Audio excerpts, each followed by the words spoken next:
Hey everyone, well, it is that time of the year again. It is December as the year is winding down, and as you've seen on the thumbnail and the title, it is all about preparing and or being prepared for the next year. So as we leave 2024, going into 2025, we're going to talk about the best practices as a small business owner to make this year just as good as next year.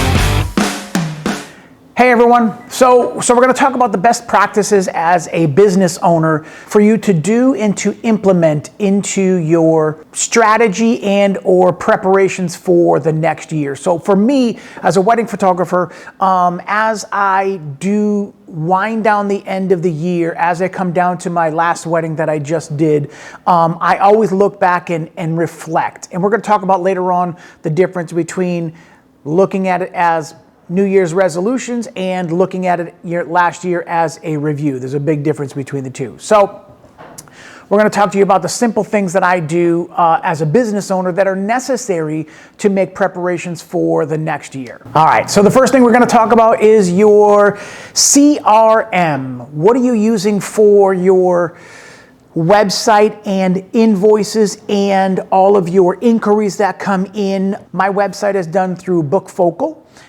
So I have a booking thing that I do through there. I also update all of the images inside of there when it comes to that. So we're going to talk about revamping your website next. But for right now, what are you using for your CRMs? Are you using 17 Hats? Are you using Honeybook? Are you using QuickBooks? And whatever you've been doing, the first question you have to ask yourself, is it still working? Do you feel like you're limited? Do you feel like you're not getting enough out of it? Do you feel like it's not automated enough? Do you feel like there's not enough automation in there? So little things like that, you just got to figure out what is going to be the best for you. For me personally, I use 17 Hats.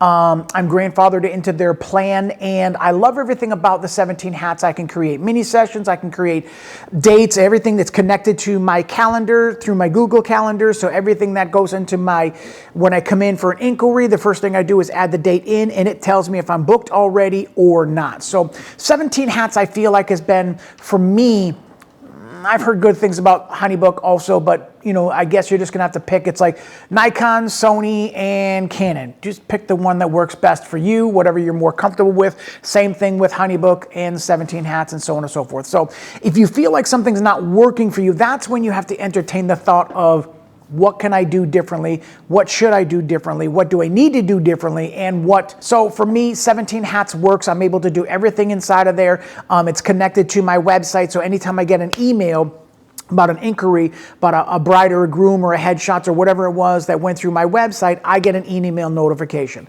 Once I go to the email notification and I open up my 17 Hats, all of the information is right there. If anything, sometimes I do have to copy and paste one or two things into there. But other than that, if they book through the website, it comes through there. They book through the email or they text me or anything like that, I've got a pre-selected text that I send back to them with my contact information. Now I have it. Now it goes into my 17 Hats. Now they create a contact for them, then I send them back the appropriate information, whether it's for a high school senior or a family session or a wedding or headshots, whatever the case may be. So 17 Hats works for me. So the best thing you could do for your preparation for 2025 is it working? If you feel like it's working enough for you and you're okay with that, keep it. If you feel like, I feel like there's good things about this and I'm spending too much money on this, I'd like to look at something else.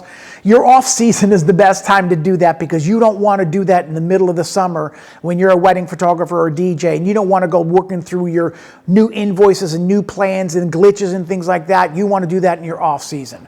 That's the best practice for something like that. So if you're going to change your CRM, do it in the off season. All right, so now we're going to talk about website. For me, I just simply cannot keep up with during the year adding galleries and or images to my website so that I don't feel like I don't have time to do that during the season because I'm either always editing or always working. So I'm always trying to keep things updated when it comes to that. But if there's a hero shot, a really good shot, I'll take the time to edit it. And as I send it to the gallery and as I send it to the bride and groom, I'll slip it on my website and stuff like that. The off season for me is when I go back through my website and look at every tab, every click, my social medias and so on and so forth. Make sure everything's working correctly, which you should be doing that during the year anyways, but the off season is when I spend the most time doing it.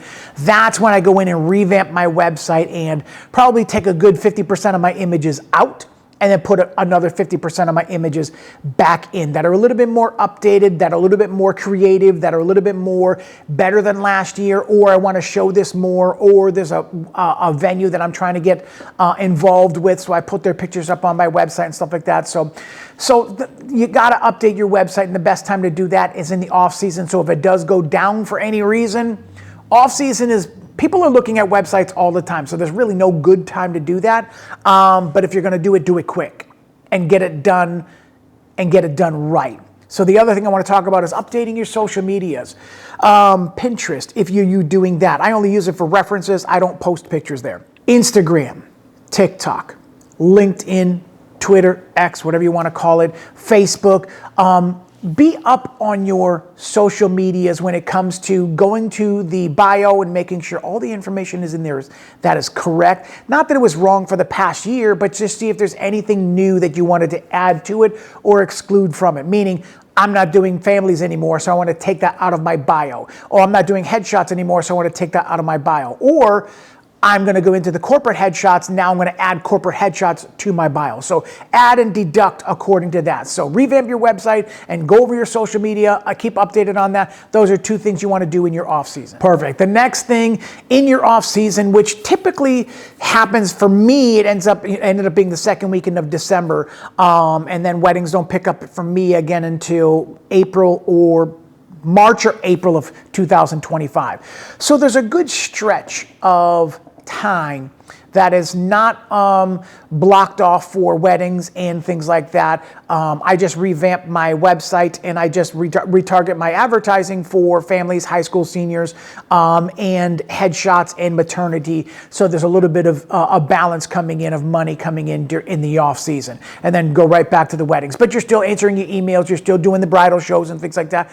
So another thing you might want to do is get involved with the bridal shows and or not craft. Depending on what your business is, if you're a professional photographer and you're doing weddings, you probably would not get any clients from doing a craft show that sells ceramics. See what I'm saying? So find the things that you can be involved with. We're going to talk about networking later on. So definitely get involved with your website and definitely keep it up on your website and definitely keep up on your social media. But the next thing is, which is probably should have been number one, and there's no particular order to any of these, mental health. Take the time. You worked hard all year round. Take the time for yourself, whether that's a chiropractor, whether that's a masseuse, or whether that's a physical in your body that you needed to get your blood work done, get your physicals done, and get all your blood work done, get all that stuff up to date in your off season, so that you don't have any issues that you can catch anything with cholesterol or anything else like that in the off season, so you can get it all blood pressure dealt with before the new season starts up. So mental health and or physical health, very important to keep track of, and in the off season is the best time, especially with scheduling. I'm a lot more open up in the January, February mark, where I can fit myself into definitely a doctor's appointment of some sort. Perfect. All right, so the next thing we're going to talk about is reorganizing. During the year, man, you're so engulfed with everything going on that sometimes your systems get a little bit, like in my office where I do all of my storage with all of my gear and my battery charger station that I have, it gets a little cluttered, it gets a little messed up, cords get tangled up and things like that. So definitely reorganizing the office and or the space that you utilize for, today I'm in my studio, so I came to the studio today, do a lot more organizing and setting some things up a little bit differently. So when it comes to the home office and stuff like that, better shelving or more adequate shelving, so things can be a lot more organized with lenses here, bodies here, and so on and so forth, and extra things that you need along the way. That's definitely important when it comes to reorganizing. Same thing with computers and or your wardrobe. If you feel like you wore out clothes during the year and you spilled something on it and you stained something on it and now it's a little bit more outdated and you want to be a little bit more of a fresher look, off season would be a perfect time to do your wardrobe and or changing of your clothes or wardrobe or comfortable sneakers. If you had sneakers or your shoes were not comfortable during the year and you noticed it, get a nice pair of comfortable shoes during the winter time so that you're prepared for the next season coming up. In computers, update your computers, back them up, back them up, back them up at all times. Have them backed up. If you feel like your computer, I run Windows. If you feel like your computer is running a little bit slow, or Mac, if it's running slow in any way, shape, or form, maybe it's time to invest in another computer and or more memory and or processor.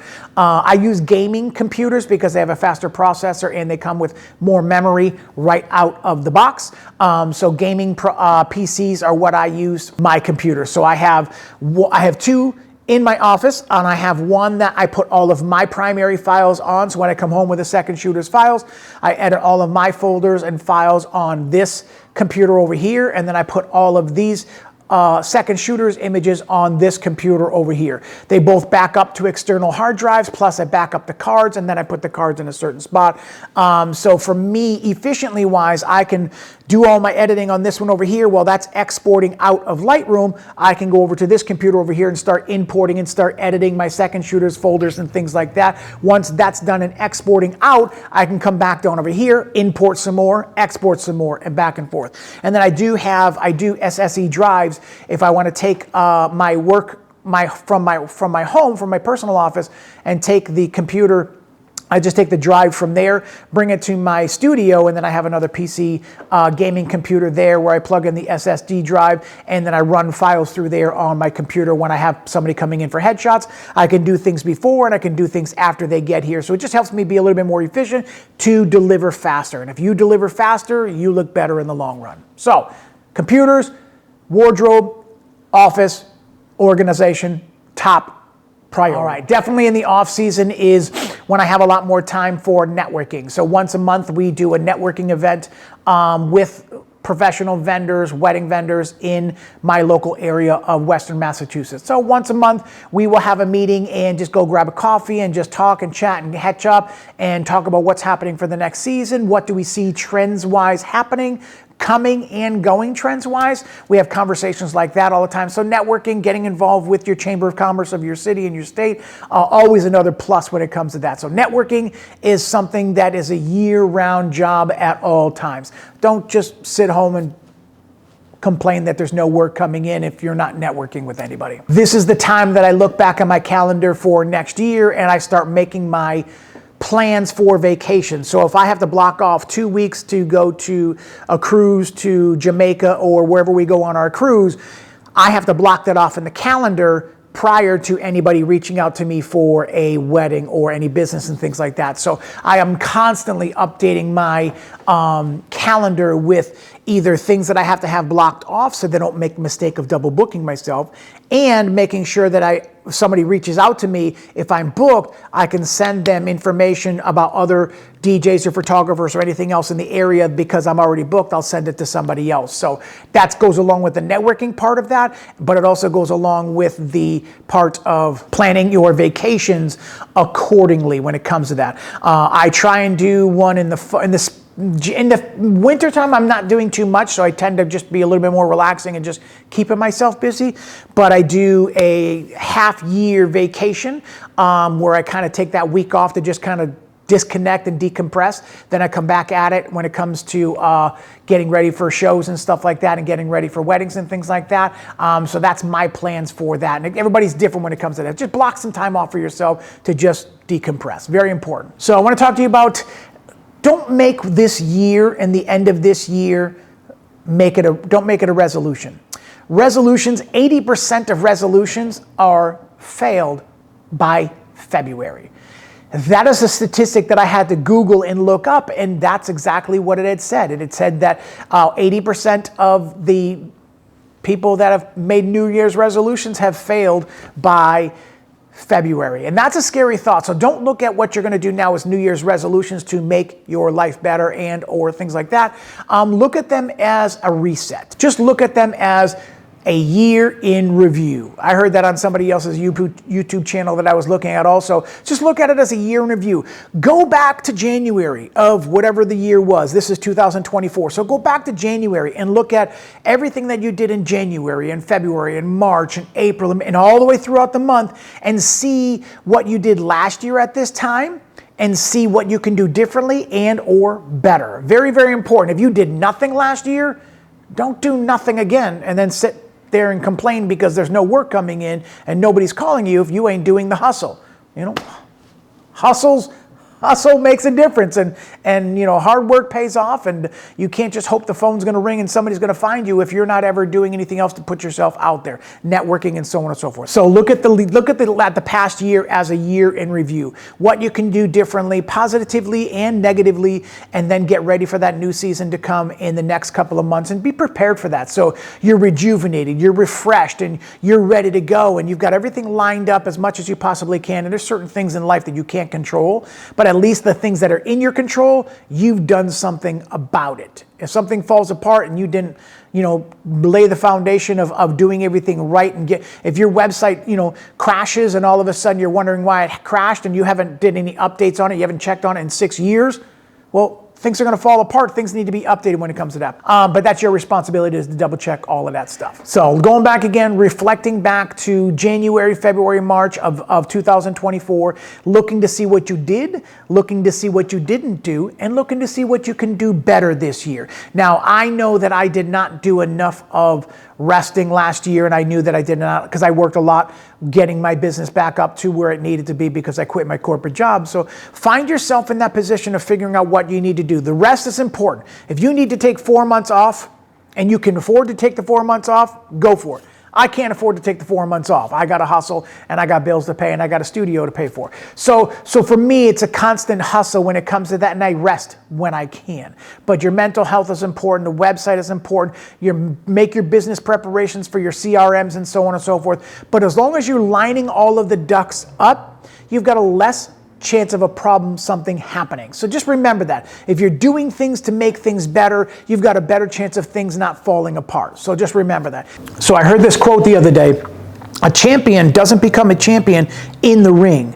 The becoming of a champion happens during his daily routine prior to the event. So think about that. It's not how successful you are going to be next year with a fingers crossed mentality. If you ain't making preparations now, what makes you think you're going to have a successful year next year? Does that make sense? So just pay attention to that. A champion doesn't come in a champion. It's all the prep work that we do in the off season that makes the next season. Line the ducks up, make all those preparations, and then you will see success come for you because you put the work in and you made the effort. So thank you guys for coming back to the channel. Hit that like button, hit that subscribe button. And if you like that content, let's have some comments down below. Put some comments down below about what you do for your business. Doesn't matter what business it is. Me, it's photography. If you do flowers and you do seasonal stuff, what do you do in your off season that helps you be better prepared for the next year? Put them down in the comments. Let me know what your thoughts are. And thank you guys for coming back to the channel. Remember to smile more because it sure does hurt less. Peace.